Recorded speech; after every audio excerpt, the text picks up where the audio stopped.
జగన్ చుట్టూ ఉన్న వ్యక్తుల యొక్క ఆర్థిక మూలాలు దెబ్బతీయడమే వరుసగా సిట్ ద్వారా జరుగుతున్నటువంటి వ్యవహారం. ఎవరెవరైతే జగన్‌కి ఎకోసిస్టమ్ మెయింటెనెన్స్‌కి లైక్ ఈ సంస్థలన్నీ ఉంటాయి కదా! జగన్‌కి అనుబంధ విభాగాలు, వాటిని నడిపేవాళ్ళు, జగన్‌కి మిగతా వాళ్ళతో లింక్ కలిపేటటువంటోళ్ళు, మిగతా వీఐపీలతోనో, మిగతా వాళ్ళతోనో, లేదంటే గనక జగన్‌కి ఆ మ్యాటరు, డీటెయిల్స్ ఇట్లాంటియన్నీ ఇచ్చేవాళ్ళు. ఇట్లా ఒక్కొక్కళ్ళు అంటే చంద్రబాబుకి స చంద్రబాబుని అరెస్ట్ చేయడానికి లేదా బాబు దగ్గర దాకా వెళ్ళడానికి సుదీర్ఘకాలం పట్టింది జగన్‌కి.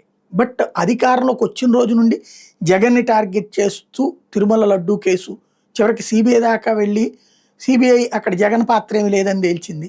అదే సందర్భంలో వివేకానంద రెడ్డి కేసు, దాన్ని అట్లాగే జగనే వెళ్ళిపోతాడన్నటువంటి ప్రచారం చేశారు. జగన్ జోలికి పోలేదు. లిక్కర్ కుంభకోణం జగన్‌దే అన్నారు. చివరికి జగన్ దగ్గరికి పోలేదు. కాబట్టి ఇప్పుడు జగన్ చుట్టూ ఉన్న వనరులు, మిథున్ రెడ్డి ఆర్థికంగా పెట్టుబడి పెట్టగలడు, కథ నడపగలడు. అతని మీదన లిక్కర్ కేసు డబ్బులు సంపాదించేసుకున్నాడు.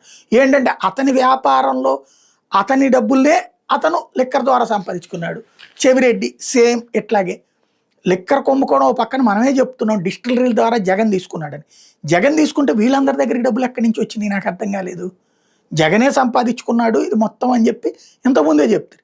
జగన్ సంపాదించుకుంటే మిథున్ రెడ్డికి ఎందుకు ఇస్తాడు, చెవిరెడ్డికి ఎందుకు ఇస్తాడు, నాగేశ్వరరావుకి ఎందుకు ఇస్తాడు, ఇక నాగేశ్వర రెడ్డికి ఎందుకు ఇస్తాడు, మళ్ళీ ఆ నాగేశ్వర రెడ్డి శివశంకర్ రెడ్డికి ఎందుకు ఇస్తాడు. వాళ్ళ సంపాదనల్ని ఇప్పుడు ఫ్రీజ్ చేయటం, వాళ్ళని భయానికి గురి చేయటం, జగన్ మనుషుల్నే, జగన్ చుట్టూ ఉన్న వాళ్ళనే, జగన్ పిఏ, జగన్ పిఆర్ఓ, జగన్కి సంబంధించినటువంటి ధనుంజయ రెడ్డి, ఇంతకుముందు ఉన్నటువంటి కృష్ణమోహన్ రెడ్డి, ఇట్లాగా కరెక్ట్గా జగన్ దగ్గరలో ఉన్నారా వాళ్ళ బతుకు పట్టండి అన్నటువంటిది ఇప్పుడు చేస్తున్నటువంటి ఒక సీరియస్ అటాక్.